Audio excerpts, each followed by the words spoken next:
Hello my fiery friends, the Infernoman here with the hottest in budget deck technology. And for today's deck tech, join me once again as we continue to go through our Basic League series. If you are new to this is the series I have put together, which are created from the best decks you can possibly make that don't use a single rare or mythic to build. That is awesome! That's right. So without further ado, let's show off today's deck, a deck that I'm calling, basically, Energy. But before we continue, if you do like any of the content that I do, please like, follow, and subscribe wherever you watch the content. You can support me monthly for a small amount on Patreon, where I have all of my extended bonus footage posted. We also have a Redbubble spot where you can buy merch like stickers and shirts, or for free, all you can just do also is just join our growing community on Discord. Your support helps keep this channel going. All links are in the details below. Longtime viewers of the channel know how we do it. We have to talk about the stats of the deck before we dive right in. So our Basically Energy deck is based on teamer colors of blue, red, and green. You're looking at an average mana curve of about 2.1.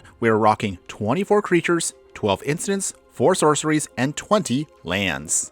The gist of Basically Energy is it's a mid-range deck that is trying to build up a ton of energy counters, which we can then utilize and convert over to a variety of things, whether we can use it for removal or pump, or sometimes to help us go big or go wide, whatever we need to do to finish off our opponent and get to our victory. Simple enough, right? Yes. That's it? Well, let's show you now exactly how we can do that with the deck. Starting off with the creatures in the 2-drop slot, we will have Longtusk Cub here. If you haven't seen this card before, every time it deals combat damage to a player, you'll get 2 extra energy, and on top of that, you can pay those 2 extra energy to put a +1/+1 counter on it. So this will again just go super tall as the game progresses, as long as of course it does some damage to our opponent. We'll also utilize Servant of the Conduit here. When it enters, you get 2 energy, and you can pay an energy to then make it a mana dork.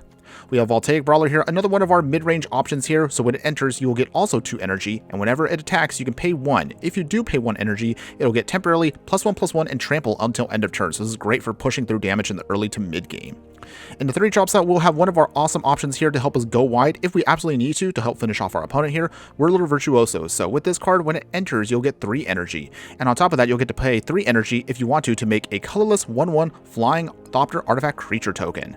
And then finally in the 3-drop slot, we'll have Rogue Refiner here. When it enters, simply draw a card and you get 2 energy. However, the finisher for our actual deck here, and the card we want to go super big, is going to be Scrapper Champion. So let's talk about this card for just a moment here. And I'm sure many of you who probably played Kaladesh probably forgot this card completely here. So don't ignore this draft chat, because Scrapper Champion here is a 4-mana 2/2 human artificer with double strike. When it enters, you get 2 energy, and whenever it attacks, you get pay 2 energy. If you do, you put a +1/+1 counter on it. So as the game progresses, once this goes down, this will get bigger and bigger and hopefully be able to take out your opponent with at least 1 or 2 final swings to it.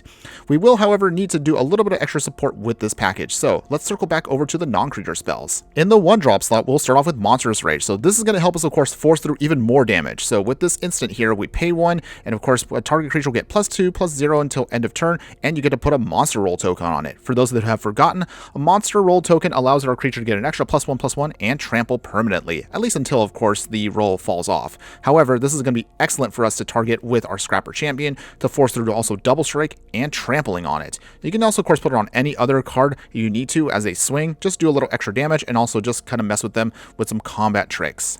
We'll need to do a little bit of ramping in the deck, so we'll also have copies of Attune with Either here. Just helps us search our library for a basic land to put it into your hand, and you'll get 2 energy out of the deal. And then if we do need to protect any of our creatures or anything else on the battlefield, we'll have copies of Tameo Safekeeping in the main deck here. Target permanent you control will gain hexproof and indestructible until end of turn, and you'll also gain 2 life just to stabilize.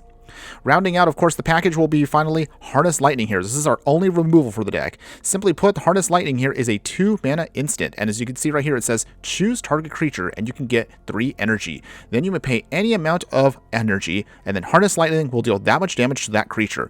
A little wordy there, but simply put, it just gives you a pseudo anthem effect, getting a bunch of energy, and you can pay whatever you need to then take out a creature. This is great for us at any point in the game if we have a ton of extra energy left over, or even if you don't have a creature to target, you can also target your own creatures just to get you that extra energy that you may need to hopefully then pump up either Scrapper Champion, Whirler Virtuoso, or anything else to help finish off your opponent. As far as land base is concerned, it's as simple as can be, because this is a super ultra budget deck. So we're going to rock 2 islands, 5 mountains, 5 forests, an entire set of ether hubs. When they enter, you get to get 1 extra energy. So this will, of course, help us out with our game plan. And then wrapping out the package here, we'll have Escape Tunnel. Escape Tunnel may look a little interesting here, but not only can it help us fetch out one of our basics, if we need to, you can also use its secondary ability where you can sack it, and then target creature with power 2 or less cannot be blocked.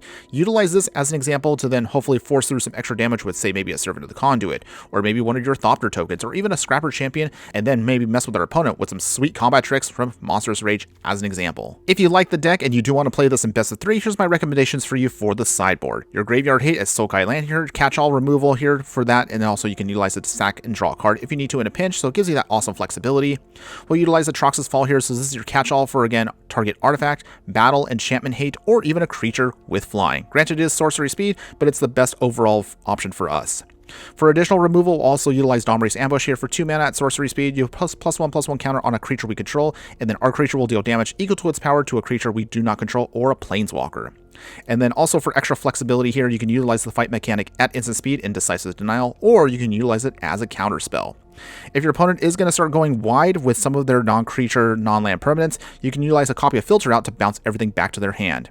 If we want to deal with actual creatures that our opponent is throwing out there, we'll have copies of Flame Sweep here. Granted, this will hurt many of our creatures in the deck, but it doesn't really matter too much because utilize this to just kind of clean out the board. One of the sweet things, at least about Flame Sweep, is it will not hit any of your creatures with flying, so you can, of course, have your Thopters evade the Wrath. And then finally, to finish out your whole package here, Rhythm of the Wild here. This will ensure that all of your creature spells cannot be countered, and non-token creatures you control will have Riot, which means, for those who have forgotten, they'll enter the battlefield with your choice of either a +1/+1 counter or haste, just to help you again with flexibility or extra power, depending on whatever your deck needs. Now, in terms of tips and strategy I can give you for the deck, it mostly comes down to, in the early game, just start building up as much energy as possible while holding on to all of your resources until you have to actually use them. Cards like Voltaic Brawler will help you just dish out that early game damage. You can utilize Servant of the Conduit to help you, of course, just build up a couple extra energy, but you don't have to actually utilize the card as a mana dork unless you absolutely need to, and save up all that energy as much as possible so you can go wide with either Whirler Virtuoso, you can go super tall with Long Tusk Cub,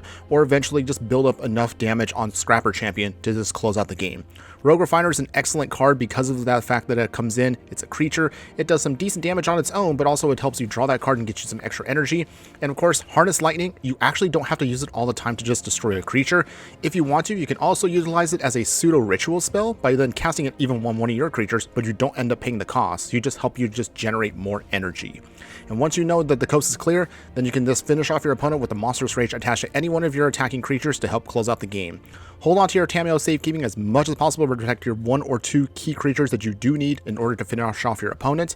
And know that, of course, that the other biggest advantage that you will have is you can also utilize cards like your Whirler Virtuoso to eventually just burn off all the excess amount of energy to help you go wide. Don't underestimate those extra Thopters that Whirler Virtuoso can make, because sometimes that one extra flyer can make the difference to beating out your opponent. Of course, there is a big weakness to the whole deck, as while the advantage of the deck is you have a lot of versatility in how you can utilize your energy, that's also one of the biggest crux that also brings down the deck. If your opponent can constantly take out your creatures that need the energy in order to do things, that's when you're going to have a bad time. If they have a lot of spot removal for cards such as your Long Tusk Cub or your Scrapper Champion, you're going to have a hard time pushing through the remaining points of damage to close out the game.